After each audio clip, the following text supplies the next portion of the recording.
안녕하세요. 연합인포맥스 윤영숙 특파원입니다. 주말을 앞두고 뉴욕 증시가 그래도 조금 안정되는 모습을 보였습니다. 오늘 혼조세로 장을 마치긴 했지만 그래도 대부분 상승했습니다. 우선 시황부터 보고 가겠습니다. 일단 S&P 500 지수와 다우 지수가 3거래일 연속 올랐는데요. 개별 지수별로 보면 다우 지수가 0.10% 올랐고요. S&P 500 지수는 0.15% 상승했습니다. 그리고 나스닥 지수는 0.03%가량 하락했는데요. 거의 약보합세로 장을 마쳤죠. 오늘 같은 경우는 이 중국 뉴스가 좀 시장에 영향을 미쳤고요. 그리고 나이키 실적이 악화하면서 공급망 이슈가 다시 부각이 됐습니다. 중국 같은 경우는 그 가상화폐 관련해서 이제 그 규제를 오늘 인민은행이 하나 발표를 했습니다. 즉 모든 가상화폐를 이제 불법 활동으로 규정을 하면서 이제 그 전에도 계속 중국이 가상화폐와 관련한 단속을 해왔었는데요. 이번 같은 경우는 모든 이제 가상화폐 거래는 불법으로 규정하고 또 거기에 대해서 이제 형사처벌을 강화할 것이라고 발표를 하면서 아침부터 이제 비트코인이나 아니면 다른 가상화폐들의 가격이 하락했습니다.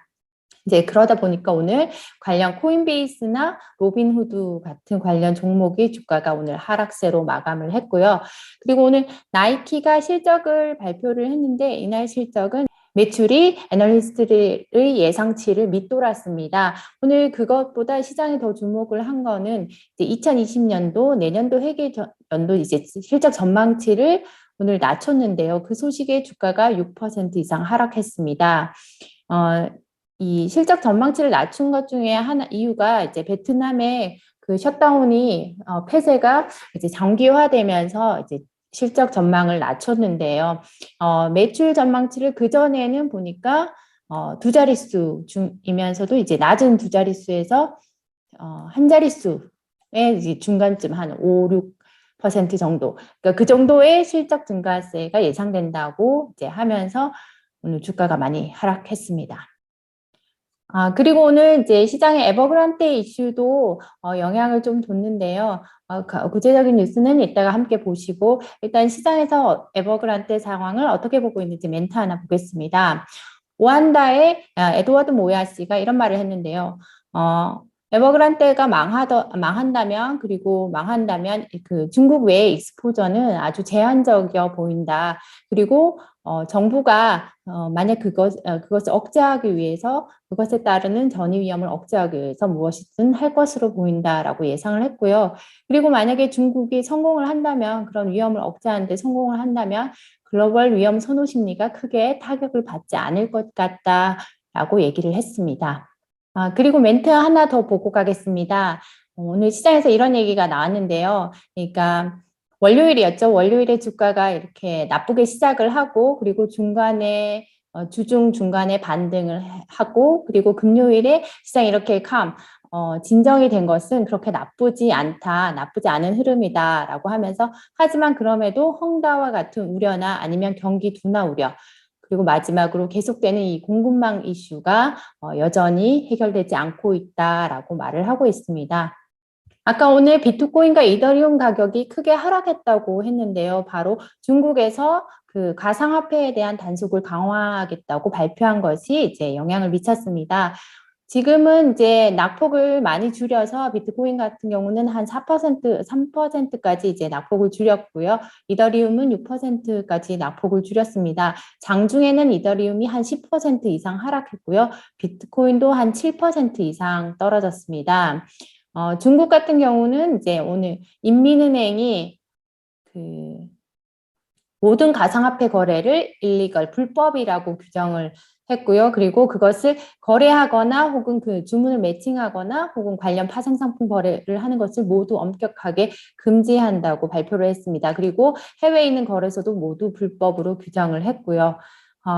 그 베이징 같은 경우는 중국 당국 같은 경우는 그동안 계속 그 가상화폐에 관련해서 그 단속 조치를 취해 왔습니다. 그렇기 때문에 비트코인이나 이더리움 가격이 많이 빠지긴 했지만 다시 또 빠르게 회복하는 모습을 보이고 있는데요. 아무래도 시장에서는 이제 약간 익숙해져 있는 게 있는 것 같습니다.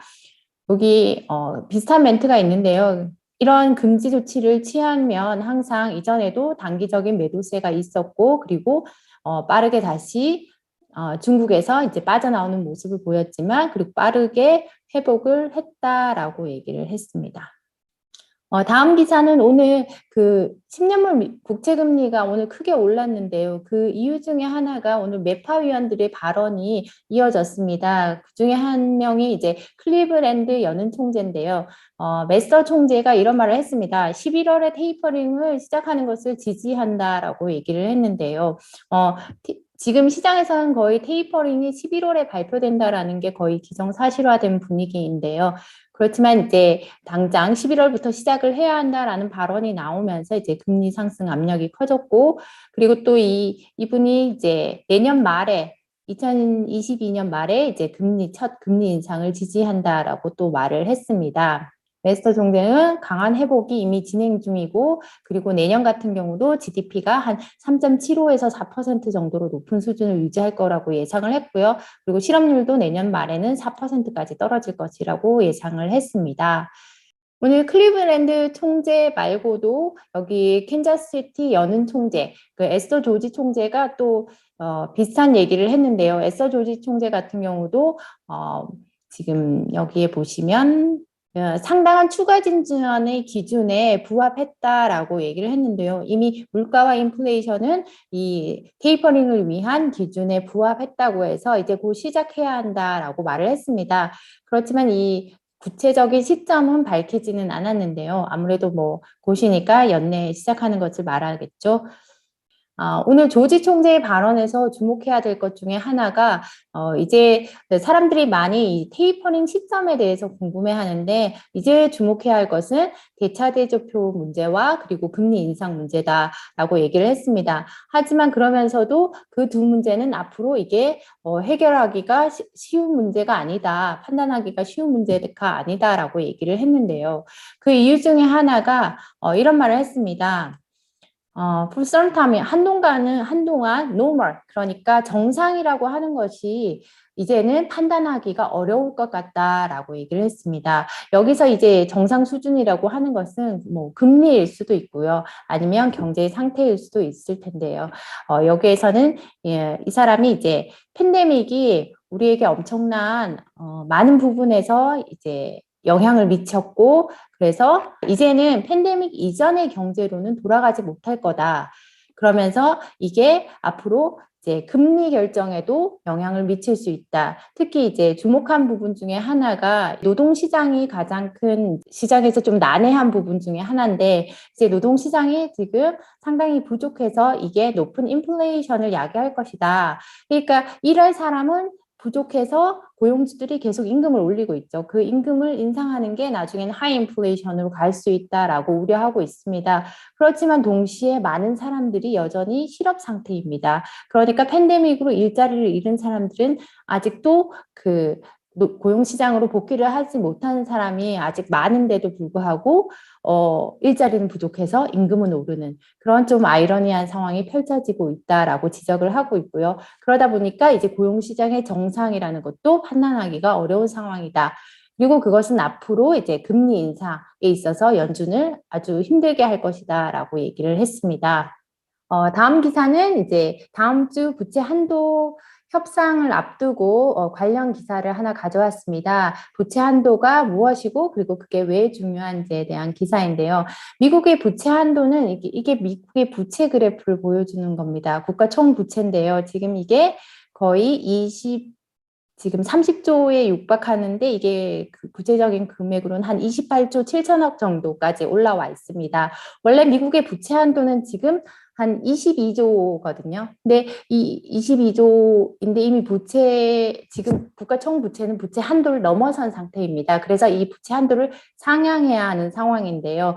그렇지만 이제 그동안은 22조에 묶여 있던 것을 이거 계속 적용을 유예하면서 그동안 계속 부채를 늘려왔던 겁니다. 원래 부채라는 거는 이제 정부가 살림을 할 때 세입과 세출을 맞춰서 살림을 하는데 그 사이에 만약에 지출이 더 많아지면 세출이 많아지면 적자가 생기죠. 이 적자를 재무부가 이제 채권을 발행해서 그 빚을 지게 됩니다. 그러면 그 빚이 결국 부채로 합산이 되고 그 부채가 국가 총부채로 이루어지게 되는 거죠. 그렇지만 이거를 의회에서는 국가가 뭐 무한대로 빚을 질 수는 없다. 그래서 거기에 한도를 정해둔 건데요.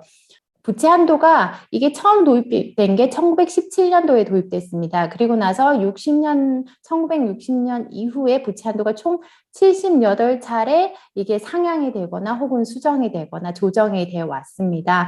그래서 이번에도 뭐 78번이나 계속 고쳐왔는데 이번에도 의회에서 합의해서 고칠 것이라고 예상은 하고 있는데 이게 아무래도 정치적인 이제 이슈와 연관돼 있기 때문에 쉽지 않을 것으로 보입니다. 일단 의회 예산국의 그 통계에 따르면 지난 7월에 이제 예측한 건데요. 이미 그 부채 한도가 22조, 이전의 부채 한도는 22조고요. 이거를 28조 5천억 정도로 이제 상향을 해야 한다라고 추정을 했습니다. 그리고 만약에 부채 한도가 상향되거나 유예되지 않으면 어떻게 되느냐? 결국 국가가 더 이상 차입을 할 수 없게 되고 돌아오는 이제 빚 같은 걸 지출해야 되는 부분이 있겠죠. 그거를 갚지 못하는 디폴트 상황을 맞게 됩니다. 그런데 오늘 뉴욕타임스에서 이런 기사를 냈는데요. 미국의 그 재무부의 자금이 이르면 10월 15일이면 이제 바닥이 날 수 있다 얘기를 했습니다. 즉, 이 10월 15일 이 시한이 바로 부채 한도 협상으로 이제 양의회가 이제 합의를 봐야 하는 그 데드라인으로 보시면 됩니다. 그러니까 10월 15일 현금의 바닥나기 전에 부채 한도를 뭐 올리거나 연장하거나 해야겠죠. 그래서 오늘 아까 BPC에서 발표한 부채 한도 관련한 분석 자료가 오늘 나왔는데요. 여기에 보면 그때부터는 이제 현금이 바닥이 나면 재무부는 더 이상 이제 지출해야 한 돈의 한 40% 정도는 돈을 갚지 못하는 디폴트 상황에 맞게 된다라는 얘기가 나오고요. 그리고 이제 현금이 계속 줄다가 이제 10월 이 데드라인 되면 10월 한 중순쯤이 되면 현금이 완전히 바닥이 나거나 아니면 이때까지 11월 초까지도 뭐 근근히 살아가면 요 정도의 어떤 이제 차익이 있다라고 얘기를 하고 있고요.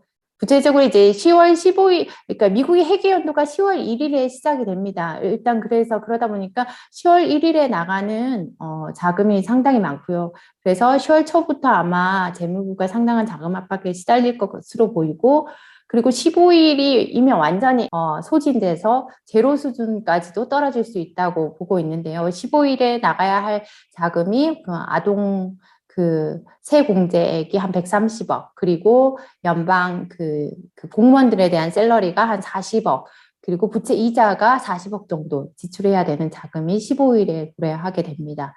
그래서 이때까지 이 자금까지 다 써버리면 아마 자금이 거덜날 것으로 예상이 되고 있습니다. 네, 제가 준비한 소식은 여기까지입니다. 주말 즐겁게 보내시고요. 다음 주에는 또 재미있고 알찬 소식으로 찾아뵙겠습니다. 감사합니다.